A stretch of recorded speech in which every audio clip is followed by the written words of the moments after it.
Niamatpur football academy cup 2025 final খেলা অনুষ্ঠিত।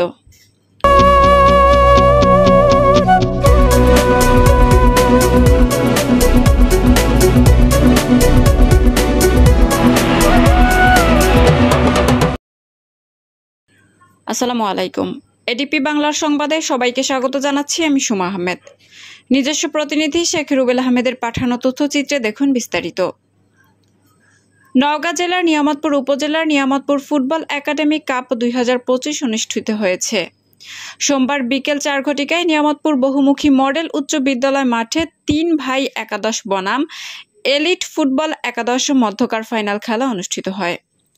Niamatpur football একাডেমির আয়োজনে টগর চন্দ্র মণ্ডলের সভাপতিত্বে প্রধান অতিথি হিসেবে উপস্থিত ছিলেন সাবেক সংসদ সদস্য নিয়ামতপুর উপজেলা বিএনপি সভাপতি বীর মুক্তিযোদ্ধা ডাক্তার মোহাম্মদ সালেক চৌধুরী। বিশেষ অতিথি হিসেবে উপস্থিত ছিলেন নিয়ামতপুর উপজেলা বিএনপির সাংগঠনিক সম্পাদক শামীম রেজা চৌধুরী বাদশাহ। উপস্থিত ছিলেন নিয়ামতপুর উপজেলা যুবদলের মোহাম্মদ আরিফুল ইসলাম, নিয়ামতপুর উপজেলা যুবদলের আহ্বায়ক সদস্য মোহাম্মদ মেহেদি হাসান রানা, নিয়ামতপুর উপজেলা যুবদলের আহ্বায়ক সদস্য মাসুদ রানা, নিয়ামতপুর উপজেলা ছাত্রদলের আহ্বায়ক সালাউদ্দিন গাজী, নিয়ামতপুর সরকারি কলেজের ছাত্রদলের সাবেক আহ্বায়ক সুলতান মাহমুদ সজীব, নিয়ামতপুর সরকারি কলেজের ছাত্রদলের সভাপতি বিদ্যুৎ চন্দ্র মাহাতো প্রমুখ।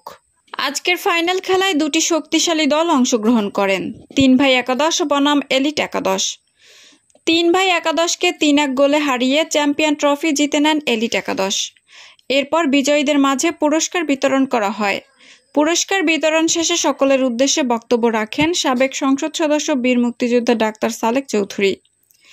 তিনি বলেন, এ ধরনের ফুটবল টুর্নামেন্ট আরও বড়সড় আয়োজন করতে হবে।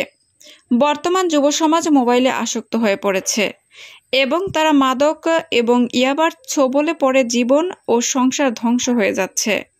তাই আগামীতে এ ধরনের ফুটবল একাডেমি টুর্নামেন্ট যেন আয়োজন করা হয় এবং আমি আমার নিজ দায়িত্বে আরও বড় ফুটবল টুর্নামেন্ট আয়োজন করব ইনশাল্লাহ।